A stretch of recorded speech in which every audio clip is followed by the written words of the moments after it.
Assalamualaikum warahmatullahi wabarakatuh. Selamat siang, Waalaikumsalam warahmatullahi salam wabarakatuh. sejahtera bagi kita semua. Ya, izin untuk menyampaikan mengenai aplikasi indikator nasional mutu untuk TPMD dan TPMDG. Ya, mungkin Bapak dan Ibu sudah sama-sama mengetahui untuk akses ke aplikasi INM melalui mutu pasiankes.kemkes.go.id. Jadi nanti di sini akan memasukkan username berupa yang berasal dari aplikasi registrasi. Kemudian password defaultnya itu masih 1234 untuk awal pertama kali login. Nah, ini tampilan ketika Bapak dan Ibu membuka mutupasiankes.kenkes.go.id ya. Jadi di sini nanti ada halaman login di mana username itu menggunakan kode registrasi. Jadi kalau misalnya Bapak dan Ibu di TPMD dan TPMDG belum eh, meregistrasikan TPMD-nya, maka belum bisa untuk masuk ke dalam aplikasi INM. Jadi segera untuk meregistrasikan TPMD-nya di aplikasi registrasi terlebih dahulu. Nah, kemudian passwordnya dimasukkan defaultnya 1234. Kemudian silakan klik login. Sekarang ya. Nah, nanti akan ada Hah? eh, Ada? notifikasi ya kalau Oh, misalnya di situ tidak juga. berhasil login. Nanti biasanya ada password salah, itu berarti Bisa memang kan sudah tinggal pernah ya. dirubah password atau username salah. Nah, kalau username salah ini silakan menghubungi PIC Mutu atau Dinkes Kabupaten Kota ya. Nanti akan diteruskan kepada kami untuk pengecekan apakah kode registrasi yang dimiliki Bapak dan Ibu memang sudah masuk ke dalam aplikasi INM atau belum. Nah, ini tampilan jika Bapak dan Ibu sudah berhasil login ke dalam aplikasi ya. Jadi kalau misalnya passwordnya masih 1234, eh, secara sistem akan diarahkan untuk segera merubah passwordnya ya. Jadi nanti ada ketentuannya, di sini silakan dibaca di kolom berwarna hijau, sini ada keterangannya untuk merubah passwordnya. Nanti silahkan dirubah, kemudian jangan lupa ketika merubah password, password itu dicatat ya. Jadi supaya tidak lupa silakan dicatat karena nanti untuk reset password di INM ini masih eh, aksesnya baru diberikan kepada Dinkes provinsi. Jadi nanti kalau passwordnya lupa, Bapak dan Ibu diharuskan untuk menghubungi Dinkes provinsi masing-masing. Nah, ini beberapa menu yang ada di INM, TPMD, dan TPMDG. Jadi nomor satu nanti ada profil ya. Di situ ada icon orang di sebelah kanan atas. Nanti silakan dicek apakah nama TPMD-nya sesuai dengan TPMD yang dimiliki oleh Bapak dan Ibu. Jadi kalau misalnya tidak sesuai, nanti silakan dilaporkan ke pihak Mutu dan Dinkes Kabupaten Kota ya. Kemudian ada menu dashboard. Di sini menampilkan hasil laporan yang sudah diinputkan atau sudah dikirim sesuai dengan periode pelaporan TPMD dan TPMDG. Kemudian di dashboard itu juga ada capaiannya per masing-masing indikator dan nanti capaian per triwulan serta target yang harus dicapai setiap per indikatornya. Kemudian ada menu pasien, ini digunakan hanya untuk eh, menginput pasien hipertensi untuk TPMD dan kemudian hanya untuk pasien yang dilakukan pengukuran OHIS-nya untuk TPMDG. Jadi tidak semua pasien diinputkan di dalam master pasien. Kemudian selanjutnya ada menu untuk menghitung sampel slopin. Di sini digunakan untuk melihat hasil sampel slopin ya. Jadi kalau di TPMD nanti ada untuk sarana prasarana cucian tangan dan hipertensi. Kemudian untuk TPMDG ada sarana cucian tangan dan OHIS. Jadi untuk slopin ini dilakukan setiap triwulan ya. Dan mengambil data populasinya diambil dari triwulan sebelumnya. Jadi kalau Bapak dan Ibu baru menghitung sampel slopin pada bulan ini, maka silakan ambil populasinya di triwulan ketiga ya untuk pasien hipertensi, OHIS ataupun pasien yang berkunjung untuk kebersihan tangan ya. Jadi silakan diambil dari populasi di triwulan ketiga. Kemudian ada juga untuk hitung sampel Morgan. Untuk sampel Morgan ini digunakan untuk indikator kepuasan pasien dan dilakukan eh, per semester ya. Jadi setahun itu ada 2 kali perhitungan sampel Morgan. Nah, untuk sampel Morgan pun diambil populasinya dari jumlah pasien pada semester sebelumnya. Jadi silahkan dihitung jumlah populasi pasien di semester sebelumnya dan diinputkan. Nah, nanti kemudian hasilnya disimpan. Kemudian kami juga menyediakan sarana kontak kami untuk berkonsultasi dengan admin Kementerian Kesehatan. Nah, dan kami juga menyediakan menu Q&A di mana di menu tersebut terdapat pertanyaan-pertanyaan dari TPMD dan TPMDG lainnya yang sudah dijawab oleh admin Kementerian Kesehatan. Jadi jika ada pertanyaan atau kendala yang sama, silakan dibuka untuk Q&A, nanti dilihat jawaban dari admin Kementerian Kesehatan.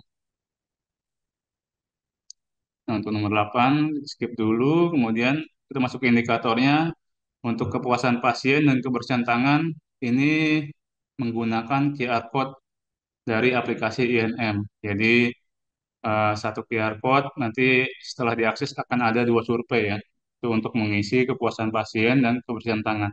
Ini dilakukan oleh pasien sendiri ya, menggunakan handphone pasien dan nanti diisi oleh pasien. Ketika disubmit, maka data tersebut akan masuk ke indikator kepuasan pasien dan kebersihan tangan. Jadi sekali lagi, ini adalah QR code yang berasal dari aplikasi INM ya, bukan dari aplikasi registrasi. Nah, kemudian eh, selanjutnya ada menu hipertensi atau OHIS. Jadi kalau loginnya TPMD, maka yang ada adalah menu hipertensi. Tapi kalau misalnya loginnya TPMDG, yang tampil adalah menu OHIS. Nah, nanti silakan dibuka menunya untuk menginput kepatuhan jadwal kontrol untuk pasien hipertensi dan untuk TPMDG nanti akan diinputkan penurunan skor OHIS pasien. Nah, ini menu masternya yang sebelumnya saya sudah jelaskan. Dan kita masuk ke indikatornya. Yang pertama kepuasan pasien. Nah, untuk kepuasan pasien ini dilakukan oleh pasien atau keluarga pasien melalui scan QR code yang disediakan oleh Pasienkes. Nah, bagaimana caranya untuk mendapatkan QR code? Nah, nanti di aplikasi silakan Bapak Ibu di TPMD dan TPMDG menghitung sampel slopin terlebih dahulu dan morgannya ya. Jadi hitung sampel slopin untuk kebersihan tangan, kemudian hitung sampel morgan itu untuk kepuasan. Jadi dihitung dulu untuk sampelnya, kemudian nanti masuk ke menu print QR dan aktifkan QR-nya. Nah, kemudian nanti akan muncul QR code ya, dicetak QR code tersebut dan nanti diberikan atau ditempel di ruangan Bapak dan Ibu yang nantinya akan di-scan oleh pasien. Jadi menu QR ini juga nanti bisa dinonaktifkan ya ketika memang masa surveinya sudah berakhir. Jadi kalau misalnya sampel sudah terpenuhi atau dirasa cukup, itu bisa dinonaktifkan untuk QR code. Nah, ini contoh perhitungan sampel Morgan ya. Jadi seperti yang sebelumnya saya informasikan, untuk Morgan ini untuk kepuasan pasien itu dilakukan setiap semester ya. Jadi diambil populasi dari semester sebelumnya. Kalau sekarang masuk semester 2, berarti diambil populasi pasien pada semester pertama. Nanti silakan dipilih populasi yang mendekati, nanti akan tampil hasilnya sesuai dengan tabel Crazy Morgan. Nah, kemudian silakan lakukan penyimpanan dan dipastikan setelah simpan riwayat di riwayat hasil penyimpanan ada ya untuk yang sebelumnya telah disimpan. Nah, ini contoh riwayat penginputan baik dari pasien ataupun secara manual ya untuk pengisian kepuasan pasien. Jadi setelah pasien tadi eh, men-scan QR code-nya, nanti data tersebut akan masuk ke data riwayat penginputan kepuasan pasien yang ada di TPMD dan TPMDG masing-masing yang dimiliki oleh Bapak dan Ibu. Jadi nanti akan ada nomor respondennya, jenis kelamin, usia, unsur 1 sampai unsur 9.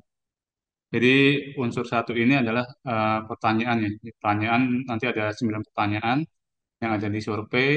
Nah, itu nanti akan otomatis masuk setelah pasien men-scan dan mengisi form surveinya. Nah, kemudian eh, data yang berasal dari isian pasien itu tidak bisa diedit ataupun dihapus ya. Jadi memang benar-benar tidak bisa diintervensi apa yang dinilai oleh pasien. Dan kami juga menyediakan untuk penginputan secara manual. Jika terjadi kendala seperti pasien tidak memiliki handphone, kemudian pasien tidak mempunyai paket data, ataupun pasien tidak membawa handphone ya. Jadi kalau yang diinput secara manual bisa dilihat untuk kolom aksinya bisa diedit ataupun dihapus. Karena ini sifatnya diisi manual sendiri oleh dokter ke dalam aplikasi melalui form survei yang telah dicetak secara manual dan diisi oleh pasien. Nah, ini contoh QR code-nya yang telah dicetak, nanti pasien akan scan dan kemudian akan masuk ke dalam form surveinya. Ini 9 pertanyaan untuk survei kepuasan pasien. Nanti pasien akan menjawab per masing-masing pertanyaan. Dan setiap pertanyaan ada 4 jawabannya, di mana jawaban yang paling baik itu memiliki nilai 4, kemudian selanjutnya 3, 2, dan 1 untuk yang paling tidak baik yang jawabannya. Jadi nanti ada 9 pertanyaan yang akan diisi oleh pasien. Nah, ini contoh untuk pengisian secara manual. Jadi nanti di aplikasi Bapak dan Ibu di TPMD dan TPMDG silakan mendownload form survei kepuasan pasien dan kebersihan tangan. Nanti ada di sebelah kiri untuk menu untuk mendownload form surveinya ya. Jadi nanti form tersebut silakan dicetak dan difotokopi ya. Kemudian nanti diberikan ke pasien untuk dilakukan survei secara manual. Dan dari form tersebut, Bapak dan Ibu di TPMD dan TPMDG silakan menginputkan ke dalam aplikasi. Jadi nanti disesuaikan diisi pengisiannya, jenis kelamin, usia, kemudian nomor responden. Nomor responden ini biasanya adalah eh, dari form survei manual tersebut dinomori ya, supaya nanti bisa di cross check nomor responden yang sudah masuk ke dalam aplikasi berdasarkan form manual yang diisi oleh pasien yang mana. Jadi silakan nanti disesuaikan karena untuk pengisian di aplikasi kami memberikan bebas ya untuk penginputannya. Nah, kemudian diisikan unsur 1 sampai unsur 9, di mana untuk pengisian unsur 1 sampai unsur 9 ini nilai maksimalnya adalah 4 ya. Jadi per masing-masing unsur tidak boleh nilainya itu atau skornya lebih dari 4. Misalnya diisi 5 itu tidak akan bisa dimasukkan ke dalam sistem. Kemudian yang terakhir adalah memilih keterangannya. Nanti di sini bisa dipilih keterangannya, baik itu pasien tidak membawa handphone, atau pasien tidak memiliki handphone, atau sinyal susah. Nanti bisa dipilih keterangannya, kemudian diklik simpan. Ini untuk pengisian secara manual untuk kepuasan pasien. Kita lanjut ke indikator selanjutnya, sarana dan prasarana kebersihan tangan. Untuk sarana dan prasarana kebersihan tangan ini sama dengan eh, indikator sebelumnya ya, kepuasan pasien, tapi dia menggunakan sampel slopin ya. Jadi diisikan dulu sampel slopinnya, nanti pilih indikator ini, nanti dipilih kebersihan tangan, kemudian dimasukkan populasinya. Populasinya ini diambil dari jumlah pasien pada triwulan sebelumnya. Jadi kalau sekarang triwulan keempat, bisa diambil dari jumlah pasien di triwulan ketiga. Jadi masukkan populasinya, kemudian diklik hitung ya. Nanti sistem akan menampilkan hasilnya sesuai dengan perhitungan sampel slopin yang sudah diterapkan di aplikasi. Jadi nanti setelah hasilnya ada, silakan diklik simpan. Nah, ini contoh data riwayat penginputan baik yang diinput oleh pasien ataupun diinputkan secara manual. Jadi ada nomor responden, kemudian unsur satu, unsur 2, dan unsur 3. Ya, jadi di form untuk sarana dan prasarana kebersihan tangan ini ada 3 pertanyaan, di mana masing-masing pertanyaan ada nilai-nilai yang sudah dijelaskan di profil ya. Jadi tidak sembarangan untuk mengisi skornya. Jadi skornya sudah ditentukan sesuai dengan profil indikatornya. Kemudian untuk penginputan yang dilakukan oleh pasien juga tidak bisa diedit ataupun dihapus. Jadi memang data apa adanya yang telah diisi pasien, tidak bisa diedit ataupun dihapus. Kami juga menyiapkan untuk penginputan secara manual untuk kondisi-kondisi yang memang pasien tidak bisa melakukan survei melalui QR code ya. Nah, ini contoh untuk QR code survei kepuasan dan kebersihan tangan. Jadi satu QR code nanti akan tampil 2 survei, ada survei kepuasan dan survei kebersihan tangan. Jadi nanti pasien akan men-scan dan mengisi survei kepuasan dan kebersihan tangan. Jadi di sini nanti ada 3 pertanyaan untuk survei kebersihan tangan, di mana pertanyaan nomor satu ada 5 jawaban, kemudian pertanyaan untuk nomor 2 ada 4 jawaban, dan ketiga ada 2 jawaban. Nanti pasien ketika simpan, maka data otomatis akan masuk ke dalam aplikasi di TPMD dan TPMDG masing-masing yang dimiliki oleh Bapak dan Ibu. Ini contoh laporannya ya. Ini untuk gambaran pengisian secara manual.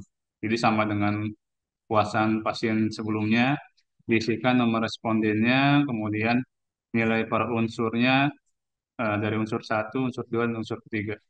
Ini nanti silakan diisikan. Nanti kalau misalnya skornya diisikan tidak sesuai dengan profil, maka dari aplikasi akan menolak nih, dan akan memberikan referensi nilai-nilai skor yang boleh diinputkan. Kemudian sama dengan pengisian manual pada kepuasan pasien, di sini juga diharuskan untuk memilih keterangan kenapa diisikan secara manual. Dan setelah diisikan, silakan diklik simpan. Nah, selanjutnya untuk kepatuhan kunjungan pasien hipertensi ya pada TPMD. Jadi kalau loginnya TPMD, maka yang tampil adalah menu hipertensi. Nah, di sini untuk hipertensi, silakan hitung juga untuk sampel slopinnya. Nah, nanti baru pilih menu hipertensi, dan kemudian pasiennya diinputkan jika memang pasiennya baru pertama diinputkan ke dalam aplikasi. Tapi kalau misalnya memang sudah diinputkan di menu master pasien, nanti Bapak Ibu tinggal mencarinya berdasarkan nomor RM. Ya. Nanti tinggal dicari nomor RM-nya, kemudian nama pasien tampil, dan dipilih kepatuhan jadwal kontrolnya dari kunjungan kedua, ketiga, dan keempat. Apakah tepat jadwal ataupun tidak. Ini untuk hitung sampel swab-nya, nanti pilih indikatornya untuk hipertensi, kemudian masukkan populasinya, diambil dari populasi pasien hipertensi ya, hanya pasien hipertensi populasinya dari triwulan sebelumnya. Kalau sekarang triwulan 4 berarti diambil jumlah atau populasi pasien yang diagnosanya hipertensi di triwulan ketiga. Nah, nanti silakan klik hitung, kemudian klik simpan. Ini untuk form pengisiannya ya. Jadi sudah setelah mengisikan sampel untuk hipertensi, langkah selanjutnya adalah mengisikan form untuk indikator hipertensi. Jadi nanti dimasukkan nomor rekam medisnya, kemudian namanya akan tampil. Tapi kalau memang pasiennya belum diinputkan di menu master pasien, bisa di klik add pasien baru ya. Nanti diinputkan data pasiennya, kemudian lanjut disimpan. Dan setelah itu kembali ke form hipertensi, dicari lagi nomor medisnya. Nah, kemudian silakan diinputkan kunjungan kedua, ketiga, dan keempat. Jadi dipilih ya, kunjungan keduanya tepat jadwal atau tidak, kunjungan ketiganya tepat jadwal atau tidak, dan kunjungan keempatnya tepat jadwal atau tidak. Nah, untuk pengisian di hipertensi ini sebenarnya harusnya setelah tiga kunjungan tersebut telah dilakukan ya, baru diinputkan ke dalam aplikasi. Tapi Bapak dan Ibu juga bisa melakukan secara periodik ya. Jadi kalau misalnya kunjungan keduanya baru eh, terlaksana, bisa diinputkan terlebih dahulu kunjungan keduanya. Kemudian nanti setelah kunjungan ketiganya eh, pasien datang kembali, dicari lagi nomor rekam medisnya, diinputkan lagi kunjungan ketiganya. Kemudian setelah kunjungan keempatnya pasien hadir, diinputkan kembali untuk kunjungan keempatnya. Jadi memang bisa dilakukan secara eh, bertahap ya untuk penginputannya. Tapi kami menyarankan untuk mengisinya sekaligus ketika pasien memang sudah tiga kali kunjungan, baru dilakukan penginputan dan penyimpanan. Nah, ini untuk formnya ya sama dengan sebelumnya. Ini untuk laporannya. Jadi nanti ada capaian per masing-masing triwulan karena untuk jadwal kontrol ini dilaporkan secara triwulan. Jadi nanti akan ada capaian di bulan Maret, Juni, September, dan Desember. Nah, nanti yang diambil itu bukan per bulan ya, tapi per triwulan. Jadi kalau misalnya datanya kosong di salah satu bulannya itu tidak tidak kenapa-napa ya. Jadi karena kami yang diambil adalah data pada saat eh, triwulannya yang diambil. Jadi nanti bisa dilihat di laporan capaiannya untuk capaian per triwulan. Yang terakhir untuk indikatornya adalah penurunan skor HOKIS ya.